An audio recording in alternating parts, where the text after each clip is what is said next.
नमस्कार. प्रतिविश्व एक श्रवणोत्सव या यूट्यूब चॅनलवर तुम्हा सर्वांचं मनापासून स्वागत. मित्रमैत्रिणींनो, बघता बघता 2024 हे वर्ष संपत आलं सुद्धा. वर्ष संपत आलंय आणि हातात फक्त काही दिवसच उरलेत असं म्हटलं की हुरहुर वाटते ना. 2024 या वर्षातल्या विशेष अशा अनेक गोष्टींचा उल्लेख करायचा म्हटलं ना तर 2025 हे वर्ष सुरू होऊन जाईल सुद्धा. इतक्या गोष्टी घडून गेल्या, पण 2024 या वर्षातली एक ठळक गोष्ट आत्ता या क्षणी मला सांगावीशी वाटते. ती म्हणजे विख्यात गायक मोहम्मद रफी साहेबांची जन्मशताब्दी. विश्वास तर दररोज एक तरी गाणं सिंथेसायझरवर वाजवतातच. रफी साहेबांच्या हजारो गाण्यांपैकी हे एक गाणं आमचं अतिशय आवडीचं.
किती सुंदर ना.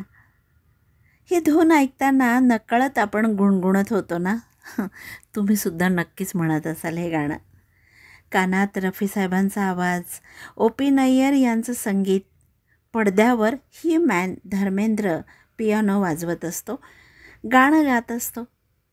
अंजान यांचे हे शब्द किती प्रत्ययकारी आहेत याचा अनुभव देणारं त्या दोघींचं सौंदर्य, तनुजा आणि माला सिन्हा. वाह, काय क्लोजअप होते नाही, सुंदरच. रसिक हो, हे गाणं ऐकणं म्हणजे प्रेमरसानं ओथंबलेली स्वरांची हळुवार बरसात. पावसाळ्यातल्या एखाद्या निवांत दुपारी पावसाचे थेंब हिरव्यागार झाडांवर ठिपकत राहतात ना, अगदी तसं. हे पाऊस थेंबांचं ठिबकणं आसमंत भारून टाकतं ना, अगदी तसंच रफी साहेबांच्या आवाजातलं हे गाणं आपलं भावविश्व भारून टाकतं, व्यापून टाकतं. मित्रमैत्रिणींनो, 2024 हे वर्ष मोहम्मद रफी साहेबांच्या जन्मशताब्दीचं वर्ष होतं. आता त्याची सांगता होतीये. कालचक्र चालत राहणार, वर्षांमागून वर्ष जाणार, पण मोहम्मद रफी साहेबांच्या गाण्यातील अलौकिक स्वर मात्र अमर राहणार. त्या अमर स्वरांना कृतज्ञतापूर्वक अभिवादन करूया. नमस्कार.